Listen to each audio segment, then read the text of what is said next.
There was Nurse Eileen, who was very pretty and had graceful movements. She cocked her head to the side when she lit up and made a hell of a lot of smoke with endless small puffs and hardly inhaling.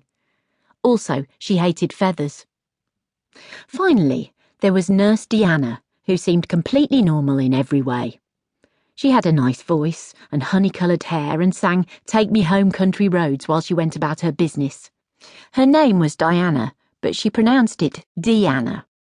She was so normal I suspected she was hiding something like a crime in her past or a love affair with someone in the room. As time went by, I met assorted other staff, but for the first day it was just the above.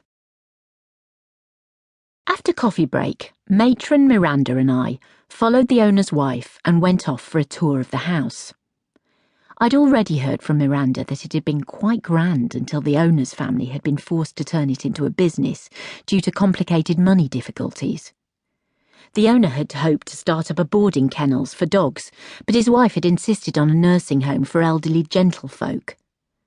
According to Matron, they'd arm wrestled for it in the Piglet Inn and she'd won 2-1 in a best-of-3 contest and thought up the name Paradise Lodge on the spot, being a huge fan of the poet John Milton, and they'd raised their glasses to Paradise Lodge and laughed like posh people do in times of great uncertainty, and the landlord had rubbed his palms together at the thought of all the future nurses coming in for vodka and orange and KP nuts, which they did. None of this was mentioned on our tour of the house, but the owner's wife did tell us that Paradise Lodge had previously been called the Old Grey Hall, and they'd had to apply to change it to something more upbeat to attract old people.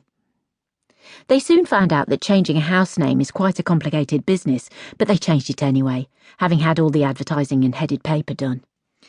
True to its name, Paradise Lodge was a big, old, L-shaped grey stuccoed house. The front door was at the side, and you could tell it always had been because a thick old wall ran right across the front with no gap for a gate and all sorts of ancient trees and climbing vines. The rooftop was the most attractive feature. Dramatic, big and steep, and a mass of little windows in the gables where the nurses' quarters were. The house was grand, but not beautiful. You wouldn't walk past and say to yourself, "Oh, I'd like to live in that house," like you would about the tall red farmhouse opposite, or the modern box with slitty windows the other side where the German film director lived with his mother, and whose father was a patient. But once you were inside, Paradise Lodge was lovely, and in some ways beguiling. There were back stairs and front stairs and secret stairs and doors hidden in the panelling that the owner had had put in so he could go about his business without ever having to bump into a sick old person who might need help.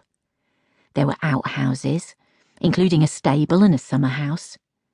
Next to the brand new laundry was the tack room, which was supposed to become a salon for hair and chiropody but never had.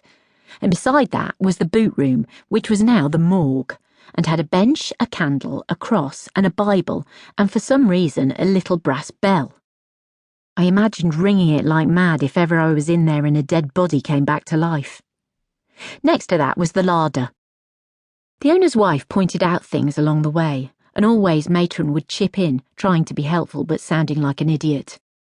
The owner's wife showed us the main bathroom. I commented on the pretty Victorian bath with little dog's feet. "Yes, it's very pretty," said the owner's wife, "but not ideal for bathing the infirm." I watched Matron and Miranda dawdle ahead and noted they made a ridiculous pair. Matron as previously described, and Miranda teetering on a pair of high wedges and constantly picking her pants out of her bottom. After a short but serious talk about the laundry, particularly the importance of adding a lid full of Dettol to the wash, and even more so the adding of soda crystals to help combat the effects of hard water on the element, we went away in pairs. The owner's wife led me out into the hall, and we stood for a while and she ran through the daily routine. "So, the day begins at about 6:30 when the night nurse takes the breakfast round," she began. I had to gaze about to avoid looking at her, me still not comfortable with one-to-one chats. It would have seemed rude in any ordinary hall, but luckily this one was genuinely fascinating with ornate cornicing and decorative dados and 2 different colours on the walls. There was a curving banister rail in gleaming mahogany, and on the floor, patterned tiles in approx 10 different colours. And the furniture